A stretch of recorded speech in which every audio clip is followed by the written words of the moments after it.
angel said to her, "Do not be afraid, Mary, for you have found favor with God." Behold, I am the handmaid of the Lord. May it be done to me according to your word. And Mary said, "My soul glorifies the Lord, and my spirit rejoices in God my Savior, for the Mighty One has done great things for me. Holy is his name."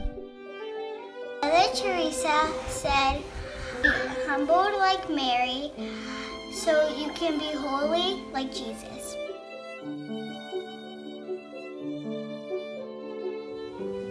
While she holds your hand, you cannot fail. Saint Bernard of Clairvaux. Saint Francis de Sales said, "Let us run to Mary, and as her little children, cast ourselves into her arms with perfect confidence." Saint Therese of Lisieux said, "In trial of difficulty, I have recourse to Mother Mary, whose glance alone is enough to dissipate every fear." St. Padre Pio said, "Abandon yourself into the hands of Mary. She will take care of you." Pope Francis said, "Never forget, young friends, the Virgin Mary is our mother, and with her help we can remain faithful to Christ." Pope Francis said that Mary's life shows that God accomplishes great deeds through those who are the most humble.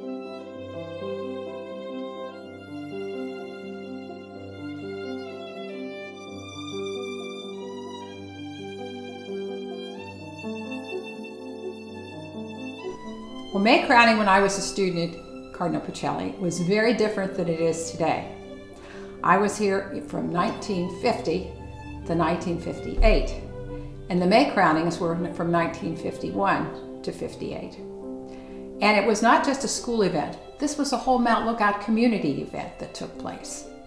And we were in the old church at that time, and the old church did not hold a great many people. And as a result, only the children could fit in the church comfortably. First communion class was dressed in their first communion clothes. The girls in the first grade could wear pastels, but all the other girls in the school wore white, either a white dress or a skirt and a blouse. And the boys wore slacks and a jacket. And at that time, girls had to have their heads covered. So we all had headbands that were different colors according to the different grades, and each grade had a certain color that they wore. The procession started from the back door of the church, or from the school, and came down the driveway, all the way down the driveway, and then down the middle of Ellison Avenue, and we had police escorts at that time.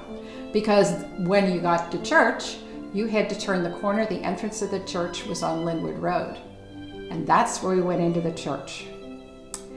And all the children who were in the procession, and it was from grade 1 through grade 8, they all carried flowers and presented them to Mary. And people watched this procession, whether they had children in the school or they didn't have children in the school. It was a big event. And only the children who were in school saw this going on because they were the only ones who could fit in church. Of course, Father Quinn was there because Father Quinn was there at all big occasions of the school. And we had all the traditional hymns that we sang of Mary coming down in the procession. The girls were always first in the procession, and the boys then followed in the classes.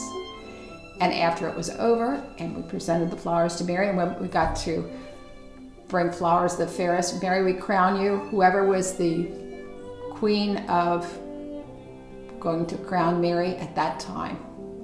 After it was over, everybody processed back up to the school. We returned the headbands, and that was our big event for Mary during the month of May.